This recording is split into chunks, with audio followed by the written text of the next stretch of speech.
Hi, COM 2020. My name is Cindy Gordon, and I am your instructor for this semester. And I thought we would kick this week off with the first of our weekly video overviews. I'm going to warn you now, this one's probably going to be a little long, probably going to get a little rambly. I'll try to rein it in. And I promise that the rest of the semester, I will work hard to keep my thoughts a little more concise. But I'm so excited to get started this semester, and I have a lot of things I want to make sure you know before you get started. So bear with me. I'll try to talk fast, but not too fast. So first thing you need to know is a little bit about me and what I think about communication, because it may help you understand why I seem a little bit like a cheerleader for communication. I truly believe that successful communication, effective, successful communication, is the foundation of every single relationship we have, be it a family, familial relationship, a work relationship, a romantic relationship, a friendship. All of them succeed, and we are happier within them when we have effective communication.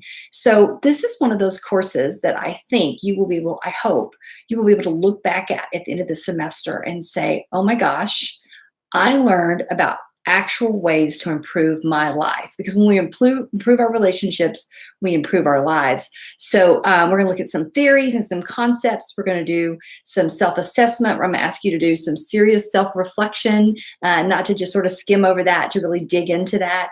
I'm going to ask you to widen your perspectives. I'm going to provide you with some TED Talks and some podcasts and some readings and some other things outside of the textbook that hopefully all of you can use to open your mind or deepen your understanding in some way that you haven't before, to help you become better communicators. So how are we going to do that this semester? Well, a couple of things. We have a big class online. We have 125 students. So obviously I cannot grade, at least not well, 125 students worth of work, not in a timely manner. And when you do good, hard work, you deserve to get detailed attention to your work. So we have brought in some teaching assistants to help us. There are 5 sections of 25 students. I will be grading one of them, and then I have 4 graders. However, at the end of the day, I'm responsible for your grade. So should you get a grade from a teaching assistant that you have a question about or you'd like reviewed, I'm the person you'd talk to. You're more than welcome to email them in Canvas if it's a really simple question, like, I can't see your comment, or what did this mean? Something like that. But anything more than that, you need to go ahead and come directly to me. On that note, next week I'll be providing you information here to show you how to actually see our comments. It's really easy to see the comments that show up in Canvas's gradebook by where your grade is, but what you really need to see are the comments on the paper. That's going to become really important, because we will mark things on a paper. So for example, assignment number 1, let's say we mark don't use contractions, and we tell you not to use contractions. We're not going to take off on that as much on paper 1 as we will on paper 2. And on paper 2, we're not going to mention it. We already mentioned it on paper 1 and you're still doing it.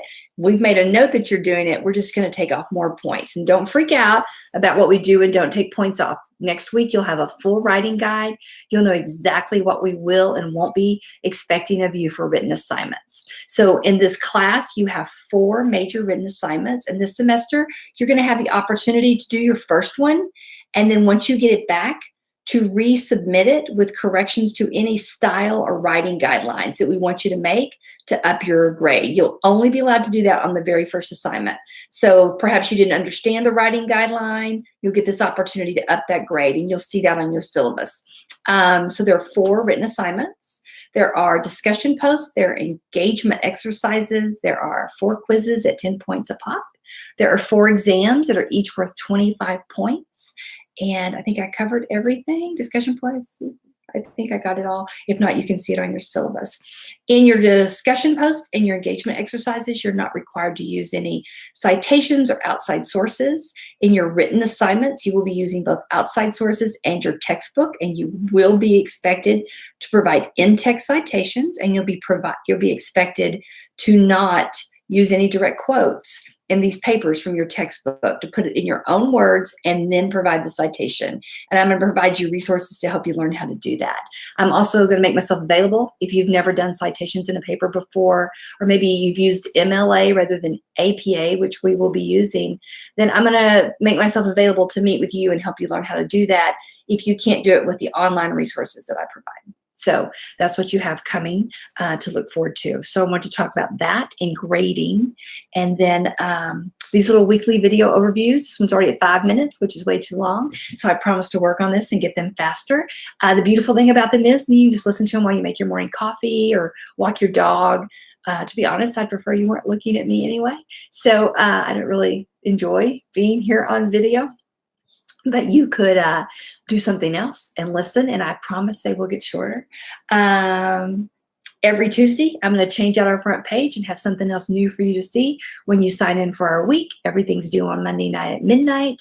Well, actually at 11:59. So I am at 5 minutes and 47 seconds, which is too long. I feel like I've told you enough to get you started. If not, you can email me any questions. I do not respond to emails that ask questions that I've laid out in the Getting Started module. So if you send me a question and you don't hear back, it's because the answer is already in Canvas in the Getting Started module. So good luck to you. Have a great first week, and I will be back to see you soon.